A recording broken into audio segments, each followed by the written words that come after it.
तो इस नए साल में आपसे संवाद हो रहा है अंग्रेजी नववर्ष में।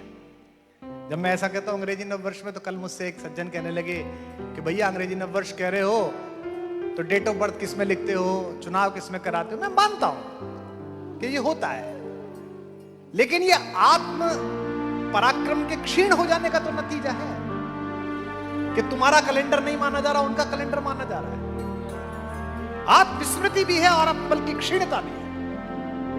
मैं इसलिए नहीं कहता, मैं वैज्ञानिकता के साथ कहता हूं। जब समय के राजपथ पर कैलेंडर निकलता था, मार्च करता था, उस मार्च से हम शुरू होते थे, इसीलिए उसका नाम मार्च है।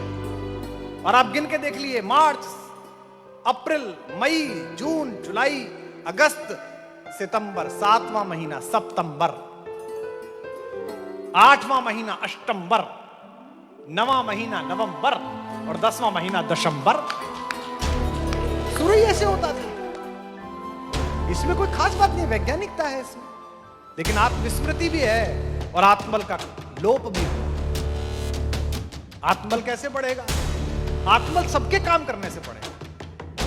सत्ता सत्ता का काम करेगी, प्रतिपक्ष प्रतिपक्ष का काम करेगा, साधु साधु का काम करेगा, कवि कवि का काम करेगा, चिंतक चिंतक का काम करेगा, व्यापारी व्यापारी का काम करेगा। अगर किसी एक पक्ष पर आश्रित पूरी व्यवस्था हो जाएगी तो काम नहीं होगा। इसलिए संस्कृति को पकड़ कर रखना बहुत आवश्यक है। बहुत सारे लोग धर्म को ही संस्कृति समझते हैं, दोनों में विराट अंतर है। और अगर इस बंधन की बाध्यता आपने तोड़, मैं दक्षिण गया था तो मैंने देखा कि हाथी जो है वो पतली सी चेन से बंधा हुआ था केरल में।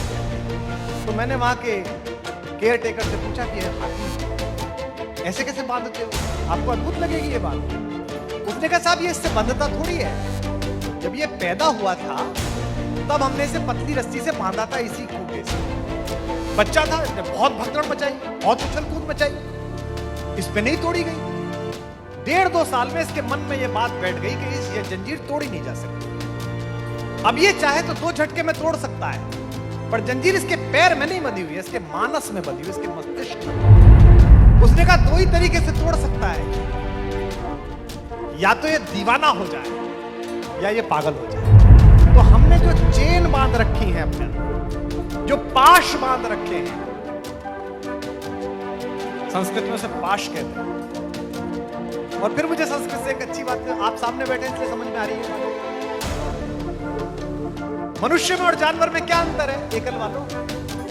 जो पाश से बंधा हुआ है वो पाशविक है, और जिसने पाश से मुक्ति पाली वो मानवी है, वो मनुष्य है। इस पाश से बाहर निकल जाइए। ये हमने पाश अपने अंदर बांध रखे हैं। आपने जिस समय ये बांध लिया कि इस चेन में बंधे रहना ही मेरी नियति है, उस दिन खूंटा समझ जाएगा कि ये हाथी नहीं है, ये गधा है। वैचारिकी का,